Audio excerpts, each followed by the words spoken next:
Genesis chapter 18, starting at verse 1. Now, I know you got it, but I want to hear it anyway. When you found it, say, I got it. Reading from the English Standard Version, it reads, "And the Lord appeared to him by the oaks of Mamre, as he sat at the door of his tent in the heat of the day. He lifted up his eyes and looked, and behold, 3 men were standing in front of him. When he saw them, he ran from the tent door to meet them and bowed himself to the earth and said, O Lord, if I have found favor in your sight, do not pass by your servant. Let a little water be brought, and wash your feet, and rest yourselves under the tree, while I bring a morsel of bread that you may refresh yourself, and after that you may pass on, since you have come to your servant. So they said, do as you have said.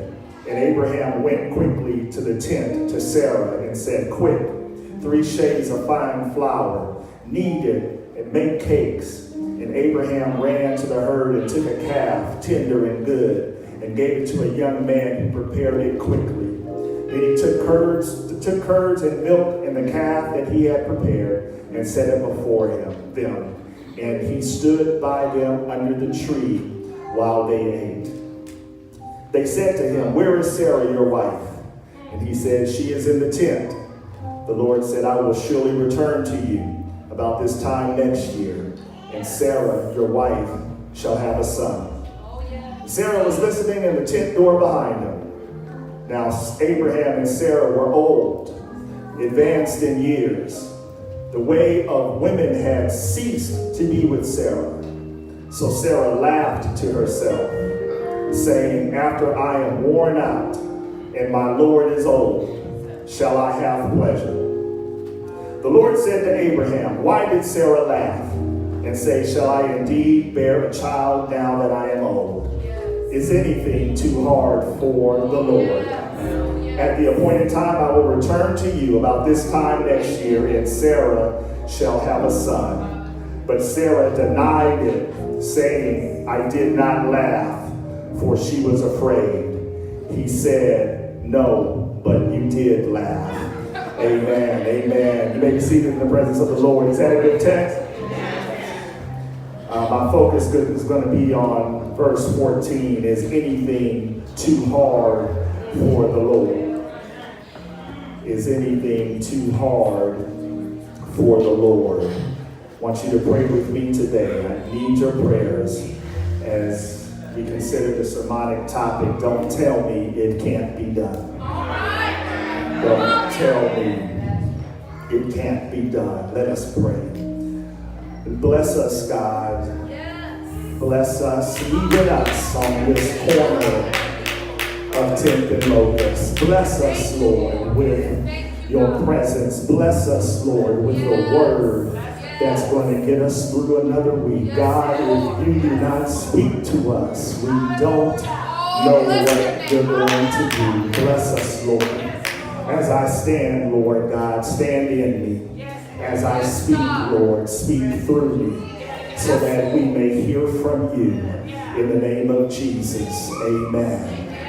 Amen. Don't tell me it can't be done. In the movie Pearl Harbor, President Roosevelt, played by Jon Voight, is seated in his wheelchair as he gathers his cabinet in the White House.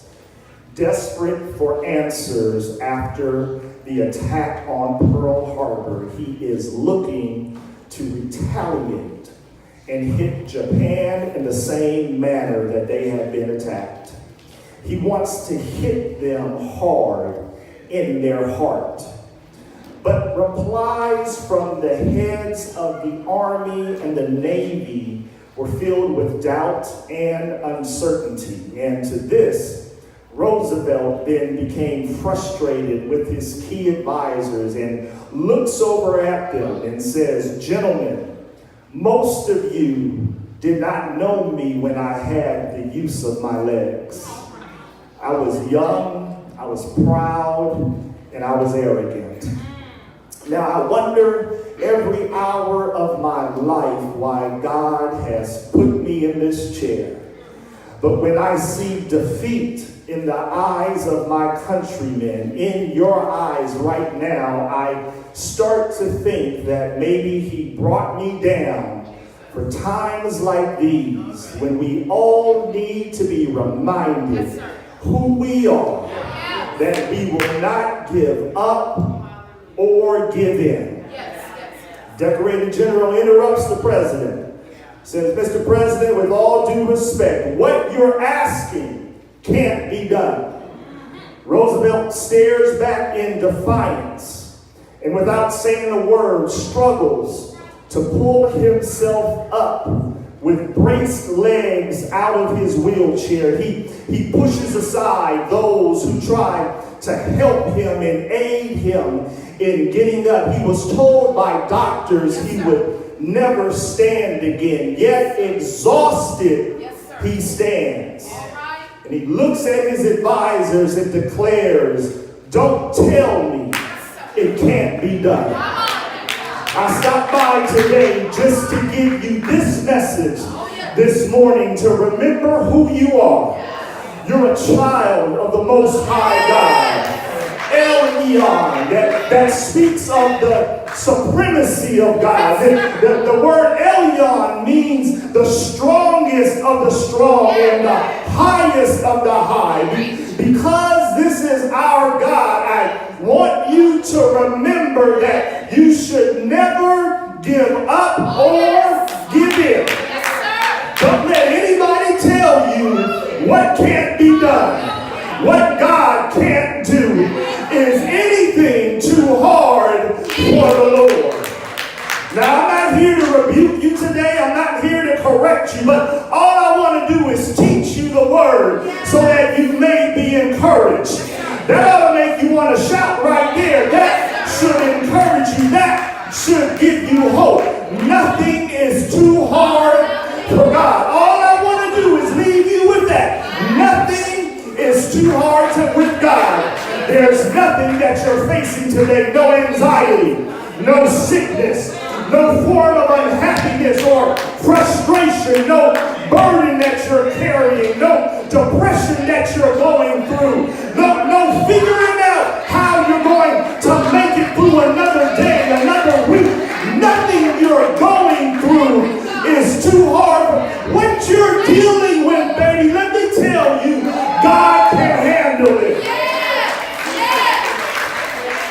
We sometimes face circumstances that we've already determined the final outcome. We sometimes believe what family says. We believe what our friends and our colleagues say, what teachers and professors say. We believe what the doctors say. We believe what everybody else says.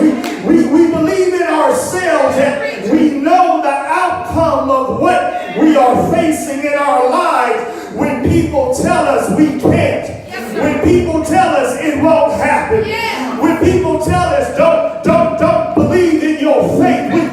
We tend to believe that and grab hold to it and own that doubt and that insecurity. When people give up on us, we give up on ourselves.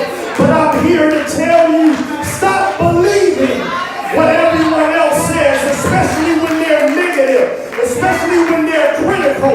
I want you to know that God is able to do exceedingly and abundantly above all you can ask for.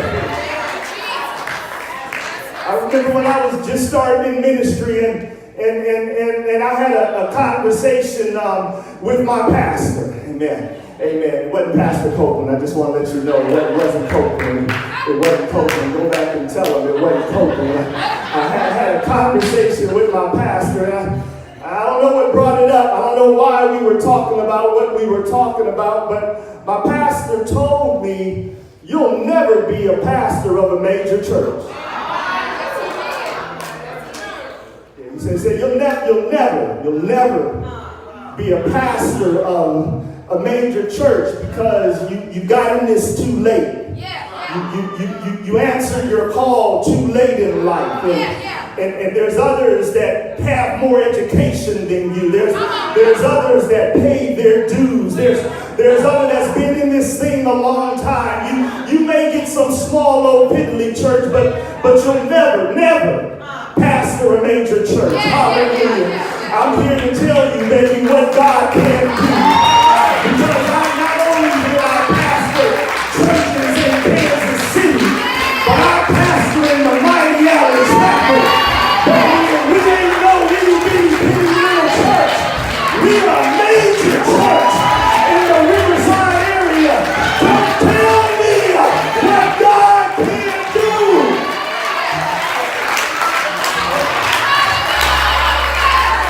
I want you to know that whatever God has for you, God is able to bring it to pass. But whatever God wants for you, no demon in hell can prevent God from blessing you, from healing you, from making a way for you, from opening a door for you.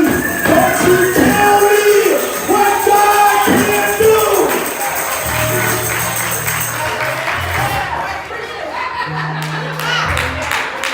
Hallelujah. Don't listen to the doctor. Don't listen to the neighbors. Baby, hold on to God's unchanging hand. And when God says it's so, it'll be so.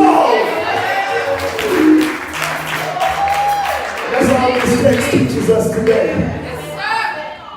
This text teaches us that God defies the natural. That God can move without your permission.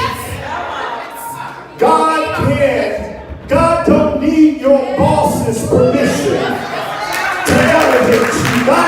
God don't need the professors to give you confidence in yourself. God can do whatever God wants to do whenever God is ready to do it. So that's what this text teaches us. Text says that the Lord came and visited Abraham's house.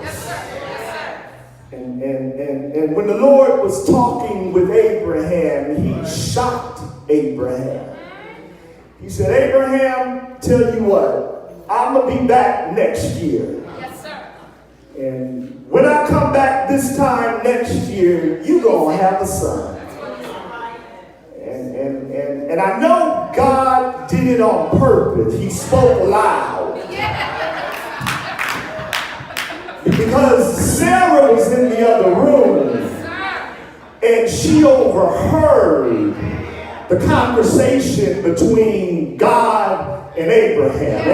And I know he did it on purpose. Amen. I'm going to tell you why he did it on purpose later.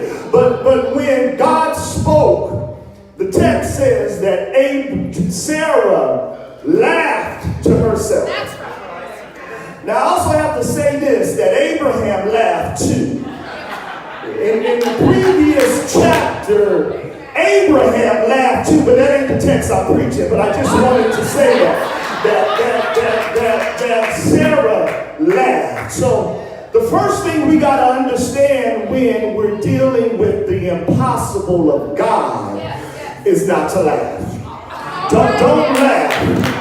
Sarah heard that God had promised to do a mighty work in her family, in her husband, and through her. But she allowed negative doubts to enter her mind. She heard the Lord's promise, but she knew the circumstance was impossible. Yes, because age has had its way, not only with Sarah, but with Brother Abraham in the other room. And we're so used to what our eyes see and what our body feels. And the whole situation seemed laughable to Sarah. So she broke out in laughter. Laughter was the sign of unbelief. Sarah did not believe it was physically possible for God to do what God said he was going to do. So naturally, she laughed.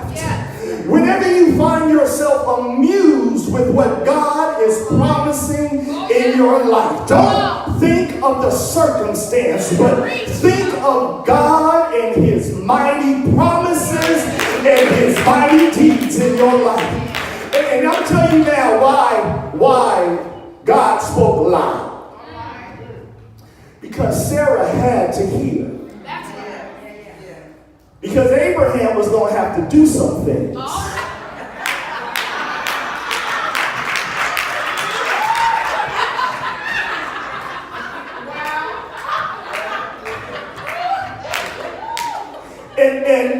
And she needed to hear it from the Lord.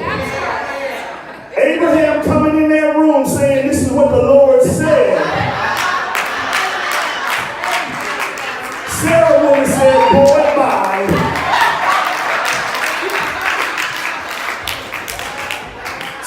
So she had to hear. Because God was working in the family. God was working not only in Abraham, but in her. And she needed to hear herself from the Lord. Amen. That's why I always get a little testy when somebody come up to me and say, I got something that the Lord told me to tell you. And I said, well, okay, I'll listen, but believe me and the Lord got a relationship too. And if it's too far out there, I'm going to be looking for the Lord to tell me himself.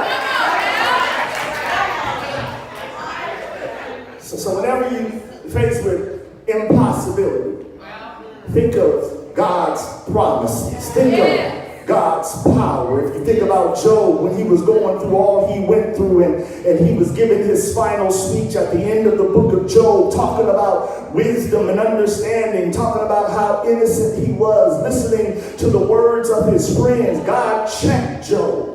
He checked Job for about 3 or 4 chapters, and at the end of Job didn't have anything else to say, but I know, Lord, you can do anything. Hallelujah. I know, Lord, you can do anything, and nobody can stop you. Let me tell you, nobody can stop the hand of the Lord when the Lord is ready to bless you.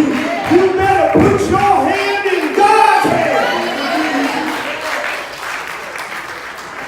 One of the hindrances in life is when we allow our education, our knowledge, our experience to limit what God says. So whenever I get faced with impossibility, I just think of God's word that said the Lord is a refuge and he is a strength. He is the one I run to when I'm in trouble. I think of the word that says, do not grow weary in well-doing, for in due season you will reap a harvest if you do not quit. I think of Psalms that say, even though I walk through the midst of trouble, you preserve my life. You stretch your hand out against the wrath of my enemies. I think about the word that says, and God will supply all of my needs according to his riches and glory in Christ Jesus. And I want to tell you the second thing on how God will be able to move on your behalf and do impossible things. The first is don't laugh. And the second is you got to know that God goes before you. The text says that the angel told God, I will return. So in order for the angel to return, the angel has to go somewhere.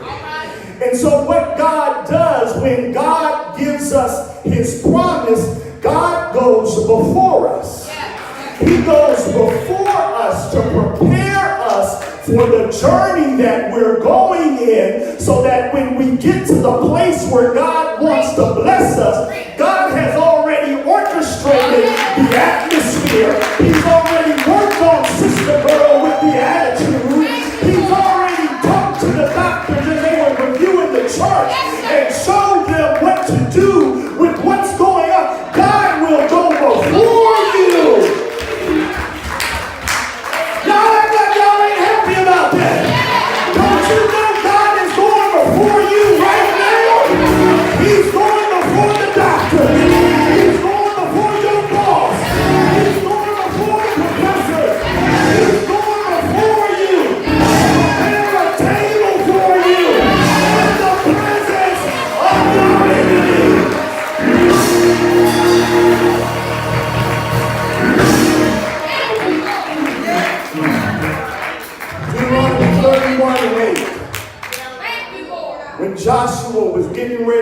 lead the people.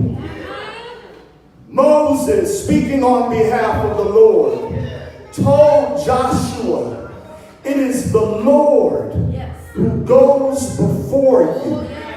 He will be with you. He will not leave you nor forsake you. Do not fear or be dismayed. Amen. Amen, somebody. Put those hands together and say, thank you, Lord, for going before me. Thank you, Lord, for fixing it before I get there. Thank you, Lord, for fixing my mind before I get to the meeting. Thank you, Lord, for bringing to remembrance everything I need to remember. Thank you, Lord.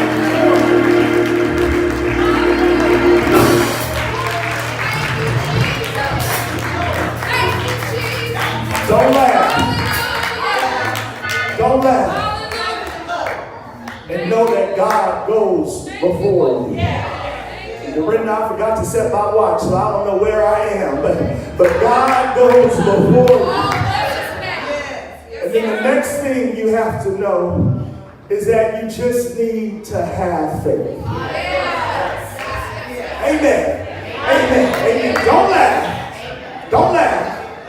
Know that God goes before you and exercise your faith. Faith, the substance of things hoped for, the evidence of things not seen. I ain't got it yet, but I'm hoping for it. I'm hoping that God's going to make a way somehow. I'm hoping that He's going to do it again. I'm hoping He's going to fix it. It ain't here yet, but I know He's going to do it. So Abraham had to exercise some faith.